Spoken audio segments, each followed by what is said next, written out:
गांव के किनारे पर एक पुराना हवेली खड़ा था, अंधेरा और खामोश। लोग इसके बारे में कहानियां सुनाते थे। वो कहते थे ये भूतिया है। कोई भी इसके पास जाने की हिम्मत नहीं करता था। मोनू, चिंकी और रोहन स्कूल से घर जा रहे थे। वे हर रोज हवेली के पास से गुजरते थे। ये एक पुरानी डरावनी इमारत थी जिसकी दीवारों पर बेलें चढ़ी हुई थीं और टूटी हुई खिड़कियां उन्हें घूरती हुई लगती थीं।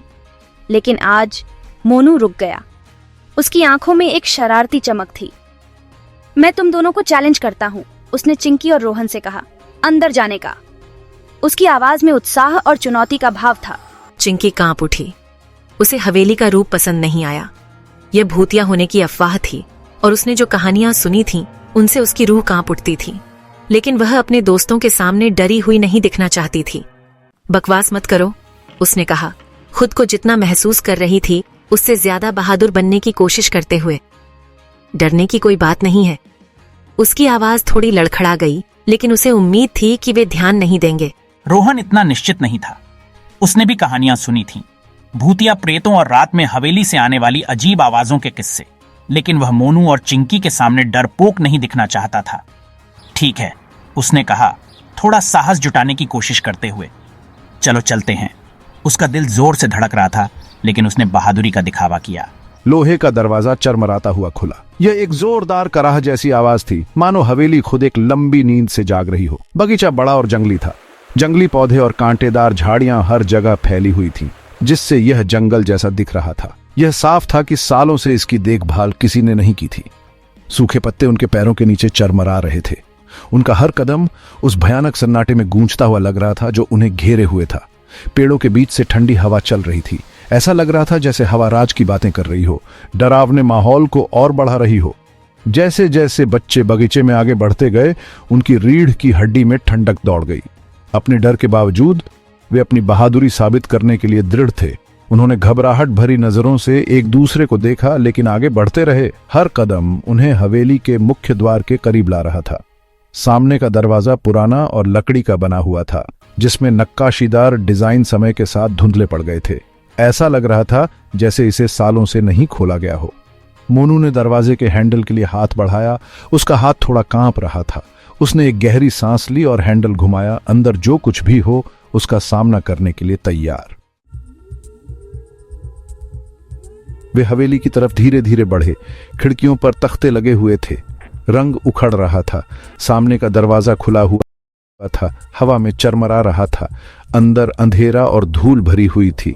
छत से मकड़ी के जाले लटके हुए थे। सड़न की गंध से हवा भारी थी।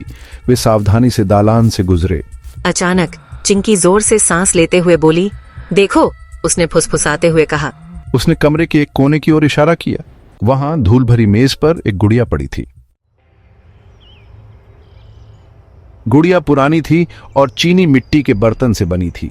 यह जब तक किसी को याद था तब तक वहीं उसी जगह पर पड़ी थी, समय से अछूती।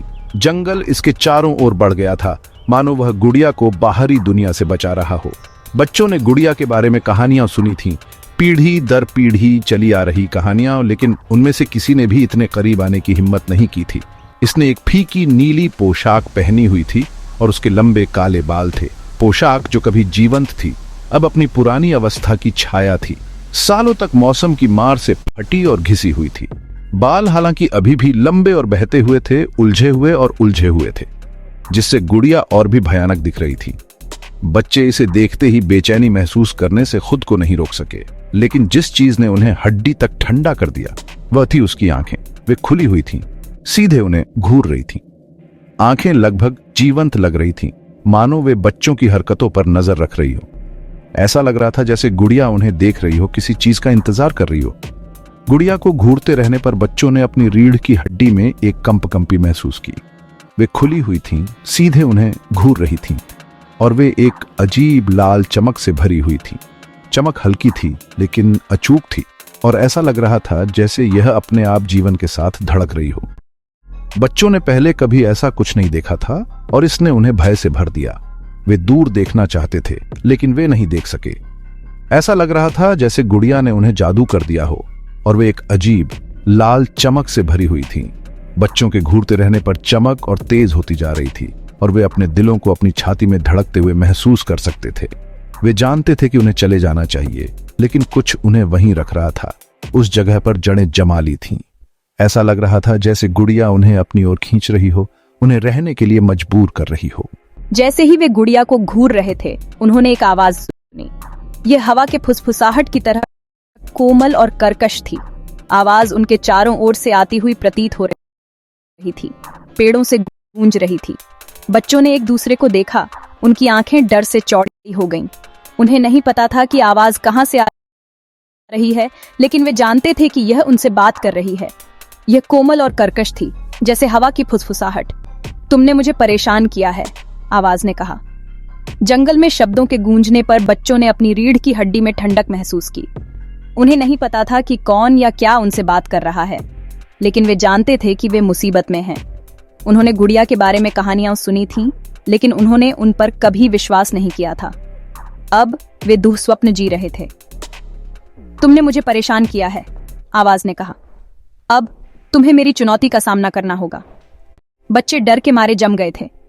वे भागना चाहते थे, लेकिन उनके पैर नहीं हिल रहे थे। ऐसा लग रहा था जैसे गुड़िया ने उन्हें जादू कर दिया हो, उन्हें अपनी जगह पर रखा हो। वे जानते थे कि उन्हें कुछ करना है, लेकिन उन्हें नहीं पता था कि क्या करना है।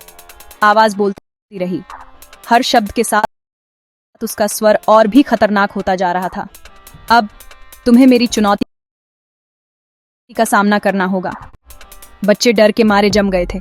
वे भागना चाहते